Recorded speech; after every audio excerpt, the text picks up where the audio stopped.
Assalamualaikum warahmatullahi wabarakatuh. Apa kabar anak-anak ibu semuanya? Alhamdulillah sehat ya. Siapa yang tidak hadir hari ini? Oh, alhamdulillah hadir semuanya. Rajin-rajin anak ibu semuanya ya. Baik, sebelum kita mulai untuk belajar, kita berdoa dulu. Kita silakan pimpin berdoanya. Bismillahirrahmanirrahim. Rabbi zidni ilman warzuqni fahman. Amin. Amin. Amin ya rabbal alamin. Semoga dengan kita memulai pelajaran kita dengan membaca doa, semoga apa yang disampaikan nanti bisa menjadi pelajaran buat anak-anak ibu nantinya ya. Baik. Karena hari ini kita masuk materi baru. Kita hari ini belajar tentang wakalah.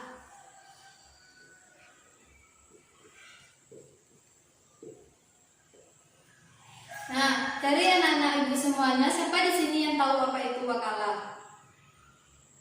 Ya, apa itu Indri? Ya, wakilkan, mewakilkan. Bagus. Wakalah itu artinya secara bahasa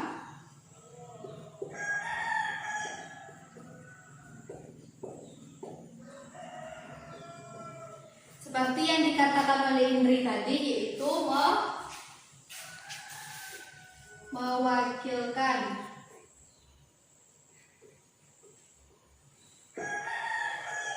Biasanya apa-apa saja contohnya yang bisa diwakilkan? Ya, apa itu Rena? Ya, misalnya Rena mewakilkan pekerjaannya kepada Indri. Bagus. Itu secara bahasa. Kalau secara istilah,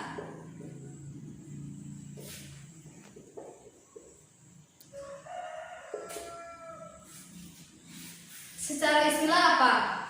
Dari secara bahasa, anak-anak ibu apa bisa menyebutkan secara istilahnya? Apa contohnya? Apa pengertiannya secara istilah wakalah ini? Secara istilah, wakalah ini berarti mewakilkan atau menyerahkan sepenuhnya pekerjaan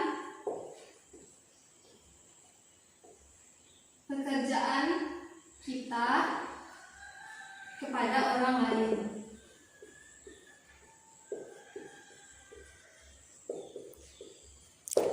Jadi, misalnya pekerjaan Rena ingin menyerahkan kepada Indri, makanya Rena harus mewakilkan seluruhnya kepada Indri, mempercayakan kepada Indri, dan Indri akan melakukannya atas nama Rena karena sudah diwakilkan oleh Rena kepada Indri. Nah, sampai di sini anak ibu paham?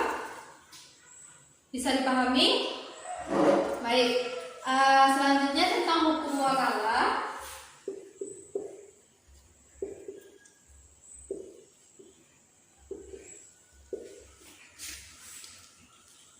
Hukum wakalah itu sendiri mubah. Ya, mubah itu boleh, tapi nanti hukum dari wakalah ini bisa jadi haram kalau seandainya pekerjaan yang diberikan oleh seseorang itu dengan mewakilkannya kepada temannya tadi itu yang haram, maka hukumnya ini pun jadi haram. Tapi kalau tidak, selama tidak bertentangan dengan yang haram, maka hukum wakalah ini mubah atau boleh.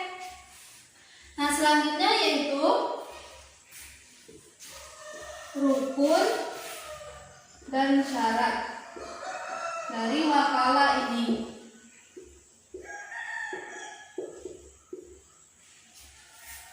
Yang pertama, syarat orang yang mewakili mewakilkan.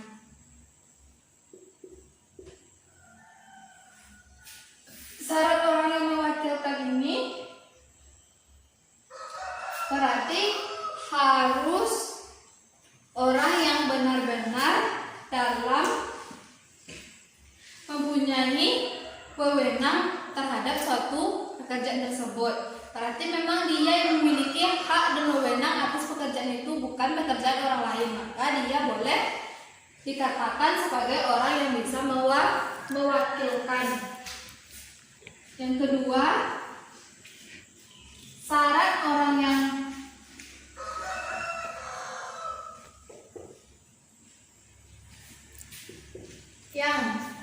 menerima wakilan ini yaitu haruslah orang yang berakal, pintar, dan tidak boleh orang yang tidak, maksudnya tidak berakal. Ini orang yang gila, berarti orang yang hanya boleh mewakilkan ini orang-orang yang memang berakal dan sudah balik. Kalau anak kecil belum bisa menerima tanggung jawab atau pekerjaan dari orang yang sudah memiliki hak dan wewenang ini, belum tentu yang belum balik ini bisa menerima. Tapi kalau orang yang sudah bisa menerima ini, orang yang sudah balik, maka dia bisa dikatakan menjadi syarat sebagai orang yang bisa menerima wakilan ini setelah seorang yang diwakilkan tadi. Tapi kalau orang yang belum balik, berarti dia belum bisa berhak menerima pewakilan ini. Nah, sampai di sini ada yang mau ditanyakan untuk syarat yang dua ini? Kalau tidak, ibu masuk yang ke syarat yang ketiga dan keempatnya. Yang ketiga yaitu masalah yang akan diwakilkan tersebut.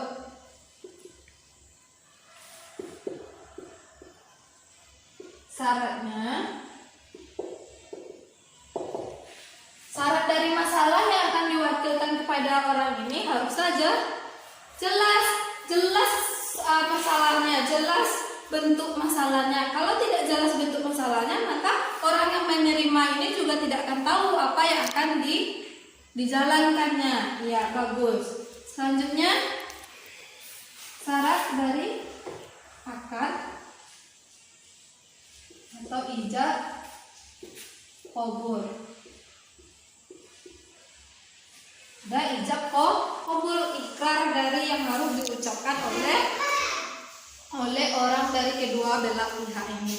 Jadi dari keempat rukun ini atau syarat dari wakalah ini semuanya harus ada. Kalau tidak ada, salah satunya yang tidak ada, berarti wakalah ini bukan batal. Nah, sampai di sini bisa dipahami ya anak ibu. Baik, selanjutnya akan ibu lanjutkan, yaitu tentang habisnya akad dari wakalah ini.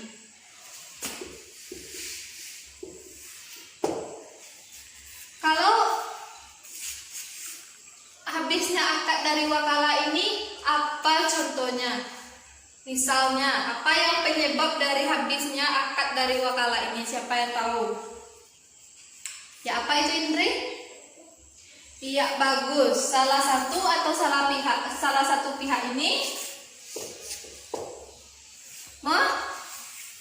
meninggal.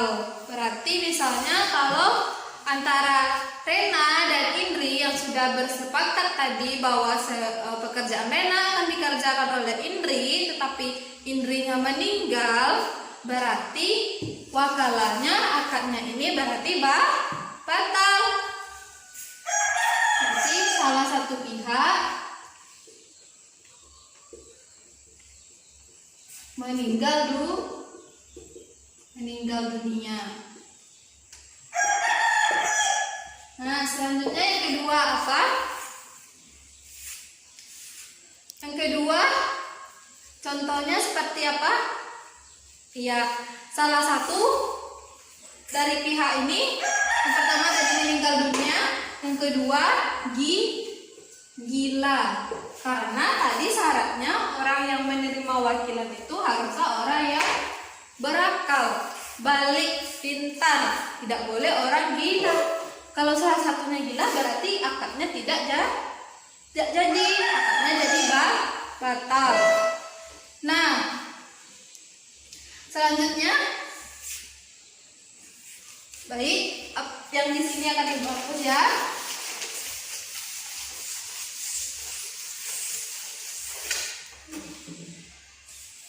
Selanjutnya yang ketiga. Yang ketiga apa?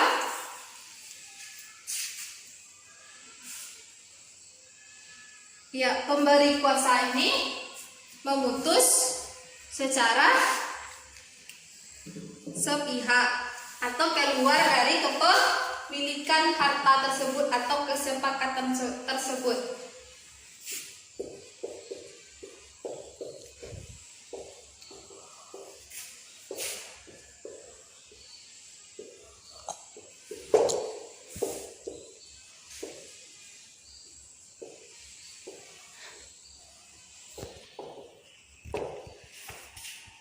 Berarti kalau salah satu pihak dari kedua orang yang bersepakat tadi, kalau ia keluar dari hak dan wewenangnya, berarti akad tersebut juga batal.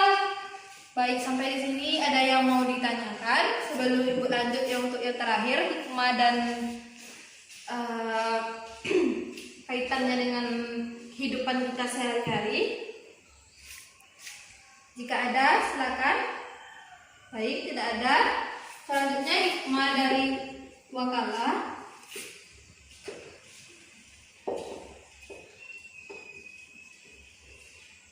Yang pertama, apa hikmah yang bisa kita ambil? Setelah Ibu contohkan tadi. Iya, bagus sekali. Benar apa yang dikatakan Indri tadi, bahwa hikmah dari kita belajar wakalah ini, dari wakalah ini kita bisa timbul rasa percaya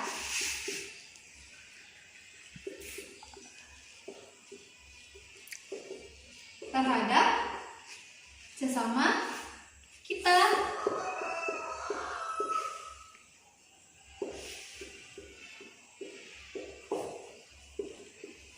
Yang kedua apa? Siapa yang tahu yang kedua? Setelah kita melakukan wakalah ini, apa yang kita bisa ambil hikmahnya? Apa? Siapa yang tahu selain daripada Indri? Coba yang lain. Siapa? Ya, apa Rena? Bagus. Saling tolong menolong.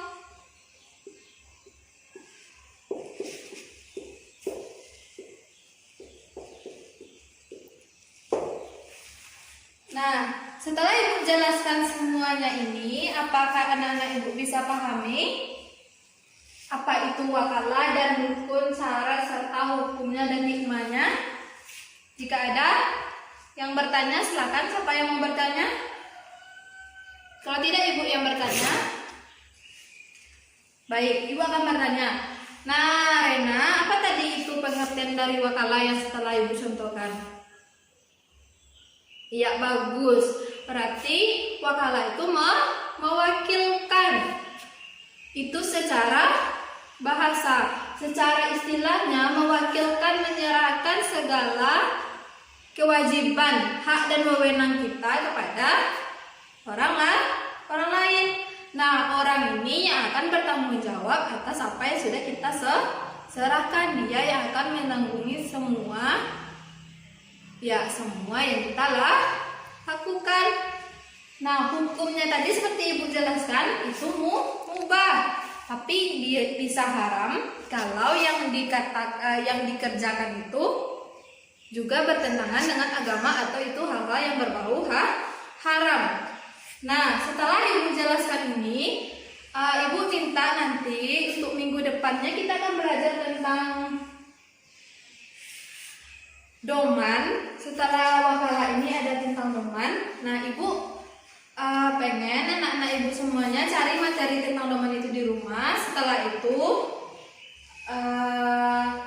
untuk pemahaman ini lebih lanjut akan Ibu beri tugas anak-anak Ibu semuanya cari contoh di keluarga terdekat atau di tetangga-tetangga yang pernah mewakilkan, karena wakala ini pekerjaan yang biasa kita lakukan. Misalnya kita pergi ke tempat orang, ada orang yang ada acara, tapi kita tidak bisa pergi, kita wakilkan, ini punya saya, ini atas nama saya, nah saya akan mewakilkan kepada Anda, maka orang itu akan mewakilkan atas nama kita.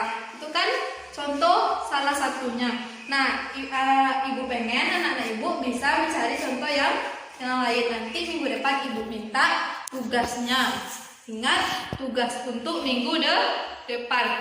Nah, untuk sekarang kita sudahi dulu karena jam kita juga sudah habis. Dengan membacakan hamdalah, alhamdulillahirabbil alamin. Nah, semoga apa yang Ibu sampaikan tadi bisa bermanfaat untuk kita semuanya. Ibu sudahi dengan assalamualaikum warahmatullahi wabarakatuh.